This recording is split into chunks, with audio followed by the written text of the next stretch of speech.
சிம்பிளான ஒரு pattern, beauty ஃப்ராக்னா ஒரு பேட்டர்ன் இதில் போட்டு பார்க்கலாமா? இது ஒரு ரிங்கு சரிங்களா? இதில் வந்து ஃபஸ்ட்டு வந்து ஒரு முடிச்சு மட்டும் போட்டுக்கலாம் சரிங்களா? ஃபஸ்ட்டு இதில் ஒரு நாட் மட்டும் போட்டுக்கோங்க சரிங்களா? 2 டைம் போட்டுக்கிறேன். போட்டுட்டு ஃபஸ்ட் இந்த ஃபிங்கரில் நல்லா சுற்றிக்கிறேன் சரிங்களா? இப்போ இந்த நீடியில் வச்சு இந்த அப்போ முடிச்சு போட்டிருக்கோம் இல்லையா, அது கீழே கொடுத்துட்டு ஒரு 2 செயின் போட்டுக்கலாம்.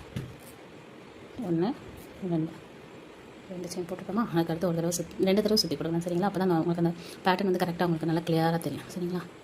2 தடவை சுற்றி கொடுத்துட்டு சாரி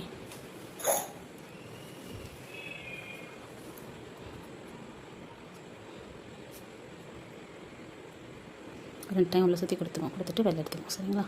வெளில எடுத்துகிட்டு 2 ரிலீஸ் பண்ணுவோம். 3 டைம் சரிங்களா? ரிலீஸ் பண்ணிவிட்டு மறுபடியும் 2 டைம் சுற்றி உள்ள கொடுத்து வெளில எடுத்துக்கிறேன். இந்த மாதிரி ஒரு 3 டைம் செய்யணும் சரிங்களா? என்ன பண்ணுறேன் கிளியராக தெரியுங்களா? இன்னொரு 2 டைம் சுற்றி உள்ளே கொடுத்துட்டு இந்த நூலையும் சேர்த்தே தான் பண்ணணும். ஏன்னா அப்போ தான் அது கொஞ்சம் டைட்டாகும், அதுக்காக சரிங்களா? இந்த வெளியில் எடுத்துட்டு 2 ரிலீஸ் பண்ணிக்கலாம் சரிங்களா? இப்போ 3 டைம் சரிங்களா? அதுக்கப்புறம் ஒரு 2 செயின் மட்டும் போட்டுட்டு இது மறுபடியும் இதுக்குள்ளேயே கொடுத்துட்டு வெளில எடுத்துட்டு ஒரு லாக் மட்டும் போட்டுருங்க சரிங்களா? போட்டுட்டு இனிமேல் இது நமக்கு கட் பண்ணி விட்டுருங்க சரிங்களா? மறுபடியும் இதில் 2 செயின், இப்போ 2 செயின் போட்டுட்டு உள்ளே கொடுத்துட்டு லாக் போட்டேன்.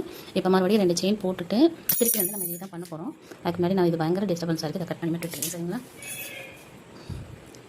இப்போ இதில் வந்து டைட்டாக இருக்கும், கொஞ்சம் பார்த்து போட்டுக்கோங்க சரிங்களா? இந்த மாதிரி உங்களுக்கு கிடைக்கும். இதை வந்து கட் பண்ணி விட்டுக்கோங்க. இந்த ஃபஸ்ட்டு நம்ம போட்டிருந்தோம் இல்லையா, அந்த இது அதை கொஞ்சம் கட் பண்ணி விட்டுக்கோங்க. அதுக்கப்புறம் வந்து இங்கே இந்த இதில் வந்து அட்டாச் பண்ணிடுங்க. அட்டாச் பண்ணிவிட்டு நல்லா இழுத்து விட்டுட்டு